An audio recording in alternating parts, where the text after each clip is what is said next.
조현병 등 정신질환자에 의한 범죄 대책 2 한번 살펴보겠습니다. 사실상 정신질환자가 언제 어떠한 방법으로 어디에서 범죄를 할 것인지 그 예측할 수 없습니다. 묻지마 범죄니까. 묻지마 범죄에서 무슨 범죄를 막을 수 있습니까? 막을 수 없습니다. 사실상 막기 어렵죠.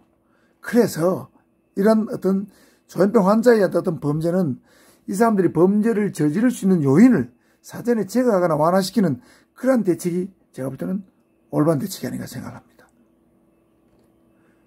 그래서 뭐 경찰에서는 막 입원 같은 거 시키고 자치단체에서 입원을 막 시키려고 노력하지만 사실은 더 중요한 것은 입원보다는 치료가 더 중요하다고 판단됩니다. 예를 들면 안인대 같은 사람은 범행 3년 전부터 정신과 진료, 약물 치료를 중단하는 바람에 조현병 증상이 악화돼서 끔찍한 사고를 저질렀습니다. 이 조현병이라는 자체는 고를 조자의 줄현자입니다. 그러니까 현악기의 줄과 같은 거예요. 줄을 잘 조율하면 아름다운 소리가 나고 줄을 잘못 조율하게 되면 이건 완전히 막 기마버리는 거죠. 그러니까 잘 관리하면은 증상이 굉장히 완화될 수 있다는 것입니다. 그러니까 어쩌면 격리 입원시키는 것보다는 꾸준한 치료가 더 중요한 것이 바로 이 조현병이나 정신질환자라는 거죠. 그래서 이 치료에는 약물 치료도 있겠지만은 심리사회적 치료도 필요하다는 거죠. 이 조현병 환자들은 사회생활에 적응을 잘 못한다고 합니다. 대인관계도 잘 못해요. 그래서 대인관계 훈련, 직장생활 대처법, 뭐 직장생활 잘하는 법, 뭐 이런 사회생활 잘하는 법, 이런 것을 또 가르쳐야 된다는 거죠. 뭐 이런 치료가 잘 되면 굉장히 조현병 증상가 완화돼서 사회에 적응을 잘하기 때문에 범죄가 줄을 수 있다는 거죠. 자, 이게 첫 번째로 가장 근본적으로 결론적으로 중요하고요. 조금 세부적으로 나눠보면 정부 차원의 대책, 정부나 자치단체 차원의 대책과 경찰 차원의 대책으로 약간 구분해 봤습니다. 먼저 정부 차원의 대책은 여기서 정부란 것은 보건복지부나 보건소를 말합니다. 자, 이런 사람들은, 이런 단체에서는 일단은 정신질환자 또는 정신질환에 의심이 있는 사람에 대해서 적극적 상담을 좀 해야 됩니다. 이 상담을 하게 되면 자연히 정신과 진료를 받게 되고 약물을 투여하게 되겠죠. 그 다음에 재활을 하게 되니까 사회복귀가 원활해집니다.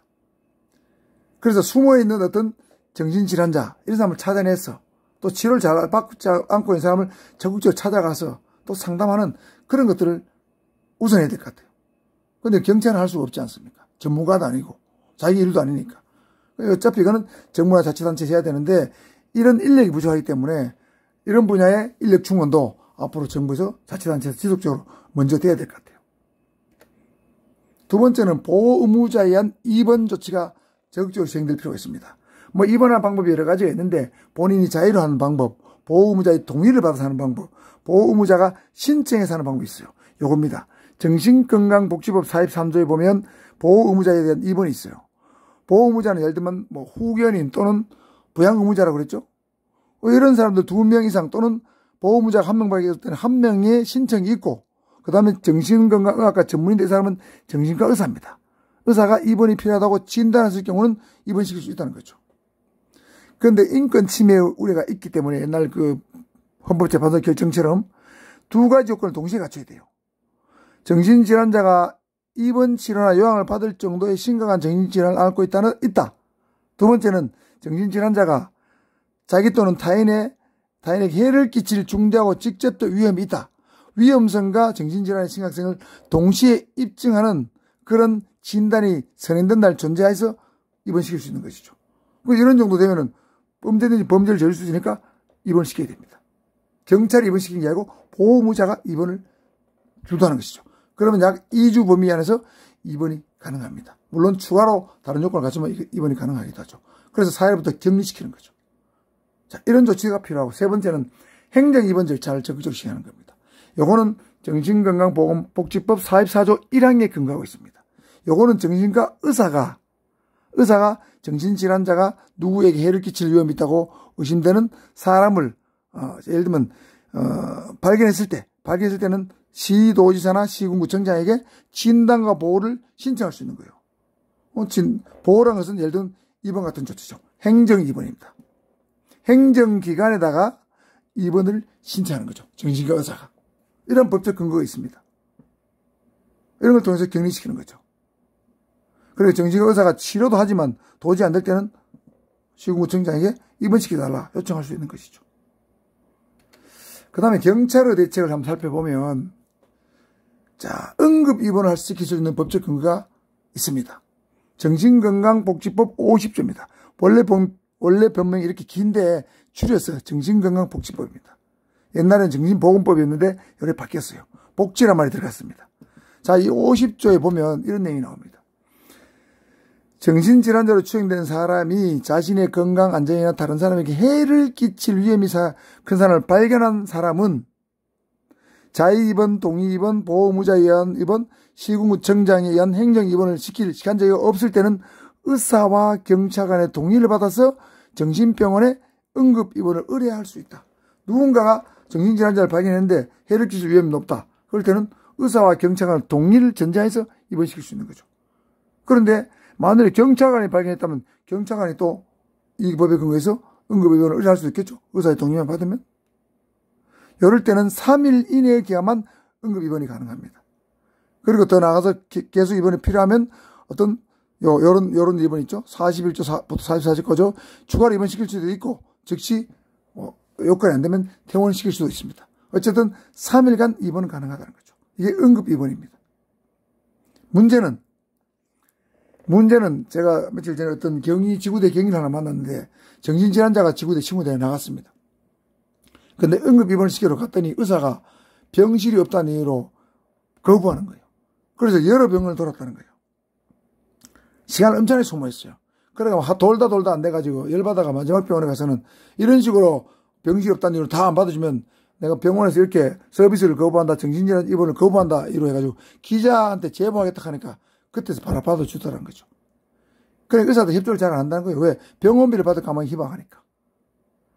이게 이제 실질적으로 어려운 겁니다. 정신질환자가 여러분 지구대에서 3대 골칫거리 중에 하나가 된 이유는 사실은 경찰관의 문제가 아니고 병원에서 협조를 안 해서 그렇습니다. 그런데 위에서는 이게 수뇌부에서는 잘 되는지 알고 있죠. 잘 안 됩니다. 그런데 경남청 같은 데는 이렇게 어떤 개선해가 잘하고 있어요. 자, 112 신고 출동했는데 신고된 사람이 정신질환자가 불확실할 때는 경남 정신건강복지센터에 연락합니다. 이건 복지부 산하기관이에요. 그럼 이 센터에 있는 응급개입팀이 출동해서 이 사람이 정신질환이 있다 없다를 경찰에 조언해 줍니다. 그러면 조언을 받아서 정신질환이 있다고 판단되면 경찰 의사한테 가서 복지센터에서 이렇게 말해줬다. 복지센터 직원하고 같이 가는 거죠. 그러면 응급입원이 잘 된다는 거예요. 이렇게 다른 지방청에서도 이렇게 개선하면 굉장히 효과적으로 입원시킬 수 있겠다는 생각이 듭니다. 자, 응급입원을 활용한다. 두 번째는 행정입원입니다. 자, 이거는 정신건강복지법 44조 2항에 있습니다. 자, 2항에 보면 경찰관은 정신질환으로 자신의 건강 안전이나 다른 사람의 해를 끼칠 위험이 있다고 의심되는 사람을 발견한 경우죠. 경찰관이 발견한 경우요. 이때는 정신과 의사에게 진단과 보호 신청을 요청할 수 있는 거예요. 의사 보고 진단해주라, 보호해주라 요청할 수 있는 거죠. 이 보호한다는 말은 결국에는 뭡니까? 행정입원을 시킬 수 있는 거예요. 자, 그러니까 경찰관이 다른 사람에게 위해를 끼칠 우려가 있는 정신질환을 발견했을 때는 행정입원을 의사에게 요청할 수 있다는 거죠. 이게 2017년 5월 달에 신설됐다는 거죠. 자, 행정입원의 근거도 생겼다. 자, 세 번째 대책으로는 위험인물의 사전 분류를 통해서 적절한 조치를 하는 겁니다. 자, 이게 원래 조현병 환자가 사고가 많이 발생했을 때 전국에 50만 명의 조현병 환자 중에서 재발 가능성과 위험성이 높은 조현병 환자 3,900여 명을 경찰이 정기적으로 관찰 감독하기로 했는데 조현병 환자는 사실이 개인정보에 해당돼가지고 개인정보 보호법 위반 문제가 제기돼가지고 정기적 관찰과 감독하는 대신에 개선 방안으로 나온 게 이겁니다. 즉 112 신고센터에 2회 이상 폭력상해로 신고된 사람 중에서 주 1회 생활안전과장, 질서계장, 여청수사팀장이 모여서 위험성 분류심사위원회를 개최해서 위험성 정도에 따라서 형사입건, 강제입원, 응급입원이죠. 경범죄, 훈방 등으로 구분해서 처리하는 절차입니다. 요거는 경찰에서 독자적으로 만든 거예요.